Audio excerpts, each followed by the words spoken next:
because you're filming me, it really doesn't intimidate me, it doesn't scare me. Okay? You've got a mask on your face like trying to hide your identity, it doesn't scare me. You don't intimidate me, you can try and arrest me and everything like that. But it's public, this is not, this is private. Why does it say it's private? It's private property. Where does it say it's private? The landlord owns the land. Who's the landowner? I don't want to get into an argument with you, I would just like to leave sight if that's possible. Who is the landlord? No, I'm not going to leave, no. You're not going to leave? No, I'm going to wander around. Anyway, because it's private property and we don't allow you to be filming here. I just wanted to find out a bit about the Gangmasters and Labour Abuse Authority, to be honest. They're not here. Well, funny how there's a sign in there that says Gangmasters and Labour Abuse Authority. So why are you coming investigating the Gangmasters? What reasons do you have for that? Because I find it interesting. You find it interesting? Yeah. So I've called the police. I'm not going to get into an argument. Which law do you think I'm breaking? It's private property. What law is that then? And you're not allowed to take videos and photos of the building. It's not acceptable in the business that we're in. Well, you can, yeah, of course you can. It's a government building. It's not acceptable. It's a government building. Yeah, I know, but we've got procedures in place and people have to get permission to take photos. You've not asked for permission. Well, surely it's public. If it's a government building, it's owned by the public. Yeah, I know it's a government building, but still classed as private property. The land is owned by somebody else. She's completely mistaken, and here's why. The staff member is mixing up property ownership with public access rights. Sure, a government department or agency may technically own a site, but that doesn't automatically make it private property in legal terms. If members of the public can freely walk through the area without barriers or no access signs, it's considered publicly accessible, and filming there is perfectly legal.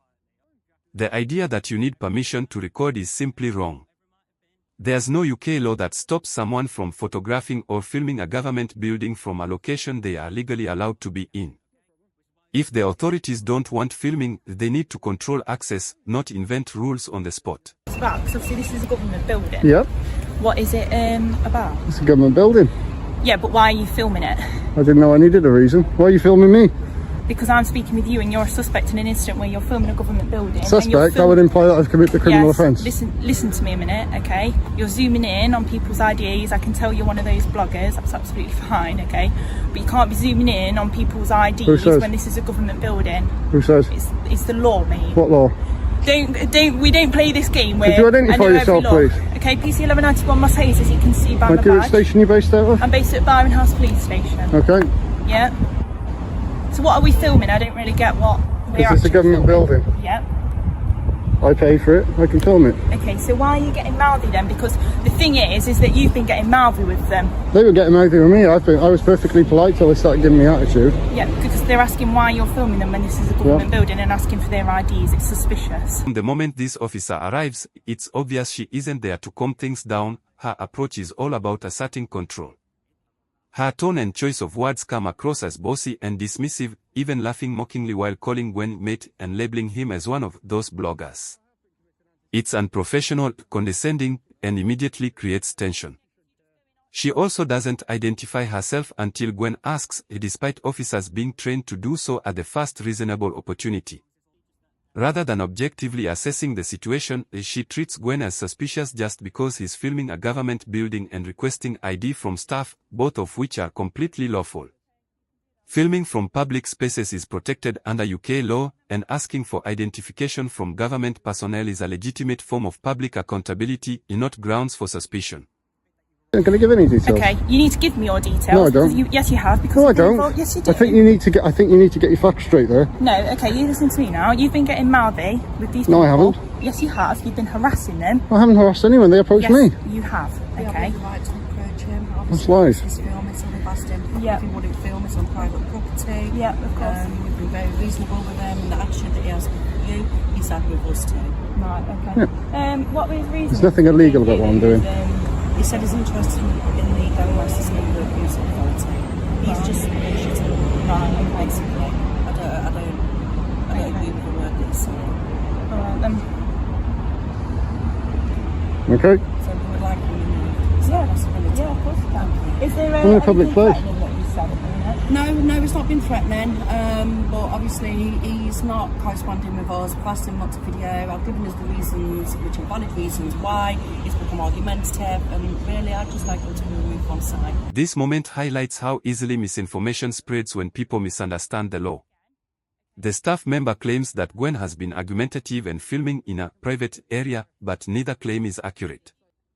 There's no restricted access, no signage, and no legal barrier stopping him from recording. What makes it worse is that Gwen had already explained his purpose. He was filming on behalf of the Gangmasters and Labor Abuse Authority, GLAA, a legitimate government agency that investigates labor exploitation and modern slavery. The GLAA's work protects vulnerable workers and holds exploitative employers accountable. Recording at a government-affiliated site is not random or suspicious, it is deliberate, lawful, and in the public interest. Why 2 vehicles on blue lights for somebody not breaking the law? Because I was told that you were being quite abusive to staff and you were filming a government building. Well, obviously so someone's in our lied to you control then, haven't system, it's grade 1, which means that we travel on blue lights and sirens. Okay. And it's 2 vehicles because we're in a car each, so it's actually only 2 officers. Okay. So do you have like a YouTube channel or something? You know, you were a bit hostile with me to start off with, demanding my details, so I'm not going to give you any information now, thank you. Okay. Are you, so I'm going to need you to leave the premises. Well, under what law? Pardon? Under it's what called law? under Section 35 Act, okay?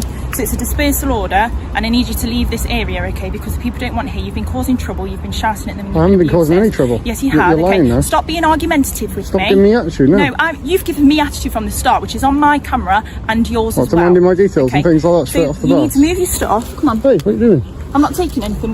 I'm walking with you. Fine. This was a clear abuse of Section 35.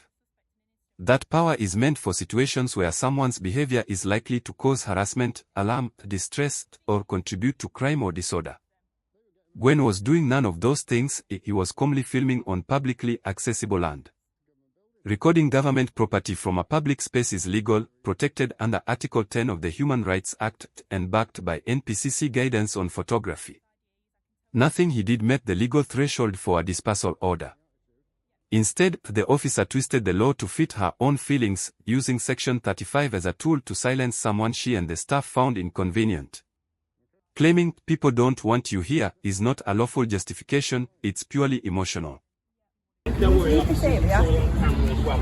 I've got him on my camera as well. It's just silly. I've got it all on camera. No, it's not silly. That's your thoughts. I'd rather you keep them to yourself, to be honest. You're a public employee. What's around here then? Is this your like full-time job then, plug-in? I do all sorts. What, plug-in buildings? So we're on the public. Can you put the bag down now? We're on the public pavement. So I don't want you round that private property anymore, okay? If you are caught there again, I will come back and you can be arrested for it, okay? Do you understand that? I'm giving you a warning for this now. I'm being quite reasonable with you. Okay, can you tell me which academic section that is, please? It's under Section 35 Act, but at the minute I'm giving you a warning. Section 35 of what? Yes, it doesn't matter what. No, it does matter what. No, okay. This is end of now, okay? Just because you're filming me, it really doesn't intimidate me. It doesn't scare me. Okay. You don't You've got a mask intimidate on your me. face like trying to hide your identity. It doesn't scare me. You don't intimidate me. You can try and arrest me or anything like that. All right. Well, I'm going to leave now. Okay. This moment makes it clear how poorly the officer handled the situation. When Gwen calmly asks, is Section 35 of what, she snaps back, it doesn't matter what. This is the end of it. That's not confidence, it's a blatant refusal to be accountable. Any officer exercising police powers is required to clearly state the law they are acting under. It's a basic procedural requirement. By refusing, she demonstrated she wasn't acting on lawful grounds at all, she was improvising. She then compounds the issue by accusing Gwen of trying to intimidate her simply because he was wearing a mask. That claim is ridiculous. Masks are completely legal, and his was clearly for privacy, not to threaten anyone. Misrepresenting it as intimidation shows she wasn't assessing the facts and was once again reacting purely on emotion. On this premises again, okay, it's going to be taken further. You don't need that. You can get on with your day. You can go film some other buildings, okay?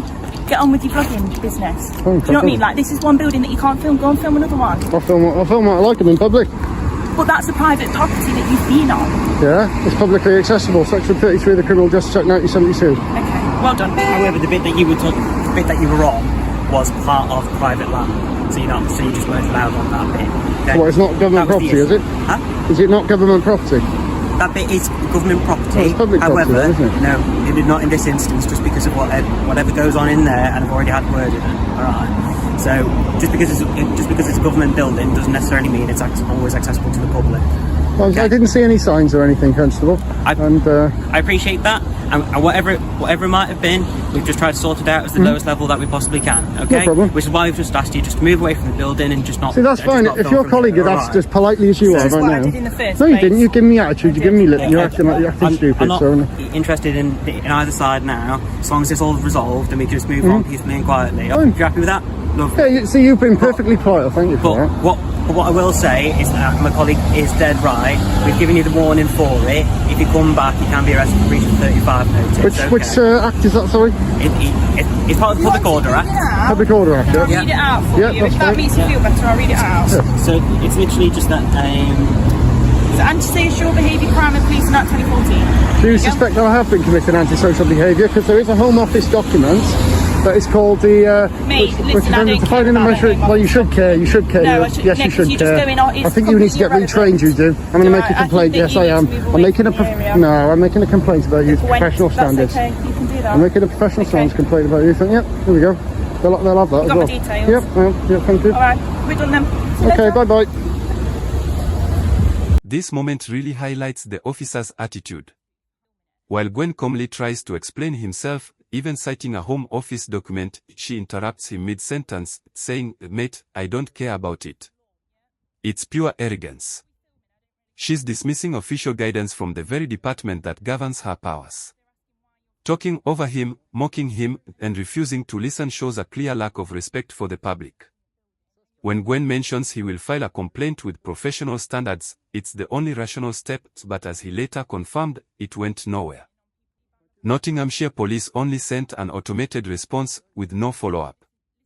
That says a lot. The system designed to hold officers accountable often ends up protecting them instead. From the start, the officer treated Gwen not as a citizen with rights but as a problem to control. Her tone, arrogance, and refusal to listen turned what should have been a lawful, calm interaction into chaos entirely of her own making. The irony is that Gwen remained calm, factual, and polite throughout. He knew the legislation and the limits of police power, which only seemed to frustrate her more. The more reasonable he was, the more unreasonable she became. When her colleague stepped in, it became clear how much better this encounter could have gone if she had any emotional control or respect for the public. This situation shows how thin the line can be between competent policing and abuse of authority. In any other profession, such behavior would likely result in immediate consequences. Imagine a doctor speaking to a patient this way or a teacher talking to a parent like that. Yet in policing, such conduct can go largely unchallenged, with nothing more than an automated response. That's the core problem.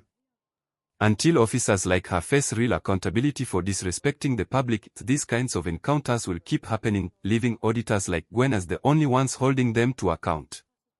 That's it for 2.